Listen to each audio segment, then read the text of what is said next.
जिथे जिथे हिंदू समाज असेल, जिथे जिथे हिंदू समाजाला त्रास देण्याचं काम होत असेल, तिथे तिथे तुम्हाला आमच्यासारखे हिंदुत्ववादी कार्यकर्ते भेटतील. काय रत्नागिरीमध्ये असलेला जो हिंदू समाज आहे तो अस्वस्थ आहे. मला असं वाटतं की इकडलं असलेलं प्रशासन हे विसरलेलं आहे की रत्नागिरीमध्ये हिंदू पण राहतात. लांगून चालनचे मोठ्या प्रमाणामध्ये विषय रत्नागिरीमध्ये सुरू आहेत. अनधिकृत असलेली बांधकामं ज्याला मदारचं स्वरूप दिले गेलेलं आहे, इकडे असलेल्या किल्ल्यांवर असलेलं जे काही अनधिकृत बांधकाम आहे त्या बाबतीमध्ये सातत्याने शासनाच्या माध्यमातून पत्रक लिहिलेले आहे, पत्र निघालेले आहेत, निर्णय झालेले आहेत 2016ला की हे अतिक्रमणं तुम्ही काढून टाका. उदाहरण आमच्या इकडे तिलक ग्रंथालय आहे, तिथे कंपाऊंडच्या आतमध्ये मदार बांधलेली आहे. आता मला रत्नागिरीमध्ये असलेला जो मुसलमान समाज आहे, जो मोहम्मद पैगंबरांना मानतो, मला त्याला विचारायचं आहे की त्यांच्या मोहम्मद पैगंबरांच्या शिकवणीमध्ये मदार हा विषयाला परवानगी आहे का? मग अशा पद्धतीचे अनधिकृत बांधकामांना काढण्यामध्ये काय अडचण आहे? रत्नागिरी शहरामध्ये कुठल्याही हिंदूंनी साधीची टपरी पण आपल्या कुठल्याही शासकीय जमिनीवर बांधली तर काढण्यासाठी 2 तासामध्ये पोलीस फोर्स मागवली जाते आणि त्याला तिथे तो स्ट्रक्चर काढला जातो. आमचं साधं एवढंच म्हणणं आहे, रत्नागिरीतलं प्रशासन जो नियम मुसलमान समाजाला लावतो तोच नियम त्यांनी हिंदू समाजाला लावा, एवढं सरळ स्पष्ट आहे. शेवटी आपल्या देशामध्ये आपण डॉक्टर बाबासाहेब आंबेडकरांचा संविधान मानतो. आजपर्यंत रत्नागिरीमध्ये शरिया कायदा लागू झालेला आहे का? हा मला फक्त साधा प्रश्न आहे. आणि ह्या बाबतीमध्ये मी जिल्हाधिकारी असतील, SP असतील आणि त्यांच्या प्रतिनिधींची आम्ही चर्चा केलेली आहेत. आम्हाला तारखा हवा आहेत. आम्हाला कारणं ऐकून, मोर्चे काढून आणि आवाज उचलून आता आमचा संयम संपलेला आहे. आता तारखांच्या अनुसार अगर तो स्ट्रक्चर अगर निघाला नाही तर रत्नागिरीमध्ये अगर कायदा आणि सुव्यवस्था बिघडली, रत्नागिरीमधला अगर हिंदू समाज रस्त्यावर उतरून आक्रमक झाला तर याचा पूर्ण पद्धतीने जबाबदार इकडचं पोलीस प्रशासन आणि इकडचे जिल्हाधिकारी आणि इकडचे नगरपालिकेचे प्रशासन आहे. कारण का त्यांनी ॲक्शन न घेतल्यामुळे तो दिवस उजाडेल. म्हणून आमचं एवढंच म्हणणं आहे की हा शेवटची चेतावणी आहे. आम्ही वारंवार आता ह्या पद्धतीच्या मागण्या आम्ही करत बसणार नाही. कारण का मुसलमान समाज रस्त्यावर उतरला, मुसलमान समाजाला जिल्हाधिकारी कार्यालयामध्ये यायचं असेल तर बॅरिकेड लागत नाहीत, पोलिसांना एवढा फोर्स लागत नाही. पण हिंदूंचे काही विषय अगर जिल्हाधिकारी कार्यालयावर आले, SP कार्यालयावर आले, आमचे निलेश साहेब असतील, आमचे हिंदुत्ववादी विचाराचे कार्यकर्ते असतील, तेव्हा जाऊन एवढे पोलीस फोर्स लागतं.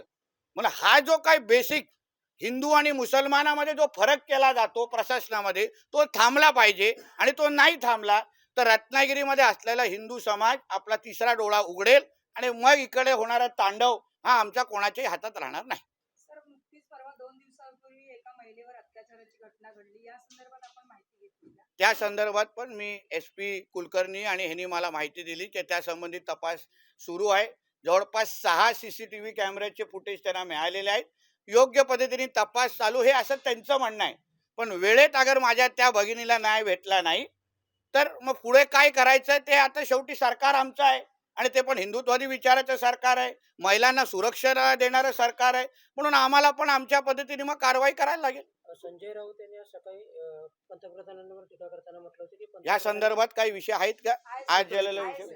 यापुढे तुम्ही रत्नागिरी जिल्ह्यात कशा प्रकारे लक्ष घालणार आहेत आणि आपला पुढचे दौरे कसे? राज्यामध्ये, देशामध्ये, जगामध्ये जिथे जिथे हिंदू समाज आहे, जिथे जिथे हिंदूंचा आवाज उचलायला लागेल तिथे तिथे तुम्हाला आमच्यासारखे हिंदुत्ववादी कार्यकर्ते दिसतील. राज्यपालांनी नियुक्त 12 आमदारांचे सूत्र ठरलेलं गोहत्या काय गोहत्या बंदी संदर्भात काही चर्चा झाली? कारण मध्यंतरी माझ्या माहिती अनुसार आमच्या राज्यामध्ये जेव्हा आदरणीय देवेंद्र फडणवीस साहेब राज्याचे मुख्यमंत्री होते तेव्हा त्यांच्या सरकारने आपल्या राज्यामध्ये गोहत्या बंदी कायदा लागू केलेला आहे.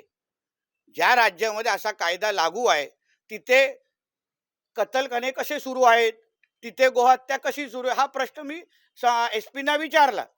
आता त्यांच्या माहिती अनुसार इथे कत्तलखाने चालू नाही आहेत, ते मला व्यवस्थित उत्तर पण देऊ शकले नाहीत. दुसऱ्या बाजूला ज्या लोकांना हे लोक अटक करतायत ते लोक मुख्य सूत्रधार आहेत का?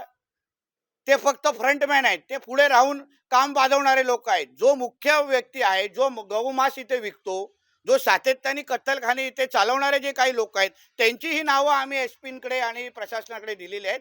त्याच्यावर कारवाई होते का पाहू. आजची आमची जी भेट आहे ते आम्हालाही आता ही शेवटची परीक्षा प्रशासनाची घ्यायची आहे. प्रशासनाने अगर ह्या पुढे अगर आम्हाला परत आम्हाला त्याच पद्धतीची उत्तरे दिली तर ह्या पद्धतीचे हिंदू समाजाला त्रास देणारे आणि हिंदू समाजाच्या विरोधात काम करणाऱ्या अधिकाऱ्यांना आमच्या सरकार किती काळ त्या खुर्चीवर ठेवतं हे आता आमच्या वरिष्ठांशी चर्चा करून त्याबद्दल निर्णय घेऊ. गुरांची तस्करी मोठ्या प्रमाणात रत्नागिरीत होत असते. वारंवार पकडून देखील कारवाई पुढे होत नाही. विशेषतः पश्चिम महाराष्ट्रात म्हणजे कोल्हापूर मार्गे ना मोठ्या प्रमाणावर होते, तिथे बघितलं जात नाही किंवा सीसीटीव्ही नाहीये. हाच मूळ आक्षेप आता मी एसपींकडे घेतला की त्यांच्या नाकाखाली, त्यांच्या डिपार्टमेंटच्या नाकाखाली अगर अशा पद्धतीची तस्करी होत असेल तर म्हणजे त्यांच्या डिपार्टमेंटमध्ये पण काही सडके आंबे आहेत जे ह्या लोकांना मदत करतात, जे लोक ह्या लोकांकडून हप्ते घेतात.